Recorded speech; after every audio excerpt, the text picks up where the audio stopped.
Todd Wiggins, nice to meet you. I wanted to ask you a little bit about your style, which is fabulous. I mean, really an interesting palette that you've chosen for tonight's event. In addition to the fact that there's a lot of black and blue in your art, is there a connection in your style versus the way that you paint at all? I try to make my style my painting, and my painting my style. If I keep on going back and forth, then something will come out of it. I like sculpting, and I like painting too, to mix the both.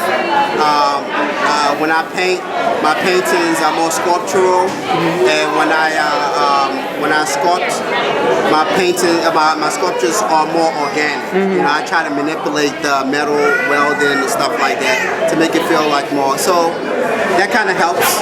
This painting right here is called I Still Drink. You talked about most of my colors, dark blues and browns and neutral colors. The reason why I use all these colors is to depict that era back in that day. If you look at like some old pictures, you might see some rusty pictures, some black and white, you know, because I was trying to get that feel of it. That's why I mix a lot of those colors. Okay, so I see that. Now, how would you describe this as? Is it representational? It's definitely a person that you can recognize. Yeah, it's a person you can recognize. Actually, the whole piece is representational in a way that is conscious rising for a lot of young people, especially people that was not there during that time of era. So this is Dr. King. This is Abernathy. Ralph Abernathy. Yes. This is Jesse Jackson, and they're all praying before they lead into this non-violent, peaceful march. So, and you have an interesting last name. I'm gonna guess that you may be of African origin because of your name. Where are you originally from? Originally from Nigeria. I'm an Igbo tribe, but I was born in D.C., so I'm a native Washingtonian. So I went back and forth, so I know my culture a lot, and I can speak the language. So you're more of an African American than I am, because you really understand what it's like to live in Africa. You can connect. I mean, there's a dialect that you probably have picked up as a result of your background, etc.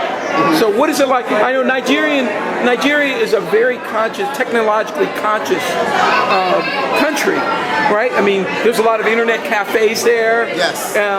There's a lot going on in terms of modern communication. So how has that benefited you, if at all, in your existence here in the U.S.? Well, I did most of my schooling in the U.S. Actually, I left. One of the reasons I'm happy about being here, my parents left Nigeria to come here and make a living, and I was born. One of the reasons why I'm appreciative, because there's more art opportunity here than back home.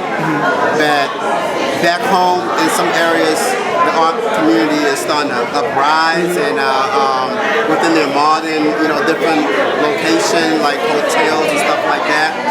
So I was just in Nigeria a couple of weeks ago, but I was there for a different reason. Man, just seeing the art around, it kind of made me feel good as a Nigerian. But Lagos is a really up and coming and well-known center for communication and design. Lagos and Abuja. I mean, like, people are like coming in and seeing the wealth, and like the economy is growing there. So Lagos is like one of the places. Not every place is like Lagos. They have Lagos, and the capital is Abuja. So those places have like a little bit more, and it's more of the inner city. But sometimes mentioned on the same breath with European capitals in terms of access to technology. I mean, if you could be mentioned with Seoul, or you could be mentioned with Paris, or other major NATO capitals, etc. That's great for an African country in general, but it also verifies that you have access to technology, and all kinds of modern or contemporary amenities, if you will. Yeah, I mean, like I was a kid, And I grew up here, and I grew up there. Actually, I didn't go back to Nigeria until like 20 years ago. But after 20 years ago, I've been going like 3 other times, so I'm like catching up. And my dialect that I speak is Igbo. I find myself when I go there is all clear. I know more, I speak it more, I can respond to more people. I guess when I'm down here, I don't speak it as much to my family or to my students and stuff. But I feel very blessed to be a part of that culture because I know where my roots are. I know where my great-great-grandparents is buried at. And there's always home welcoming. So I try to incorporate it into my work. This piece, it doesn't show a lot of my roots. It just shows. But this is about American culture here. American culture, yeah. Most of my work is about my culture here and my culture back home. Okay. Well, I just want to congratulate you on a well-executed piece, and indeed, I really enjoy what you brought to the composition, the technique, etc. But I also want to thank you for the style that you have of your own. I mean, I don't know who your designer favorites are, but you got a certain kind of je ne sais quoi, right? That would really translate well. I try to do my best. I try to do what I can do. Well, I congratulate you. Thank you so much for the beautiful work you've done. Yes. And tell us what the button means. What is that?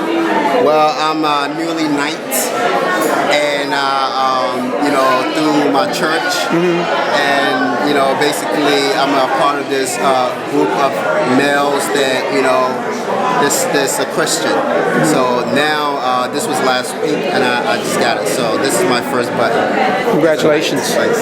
Yeah, I know other people are going to ask you about that. Yeah, so no, it's not part of the palette. The first person to ask me about. Really? Yeah. Well, it stands out more because you're wearing more black and white. Yeah. Okay.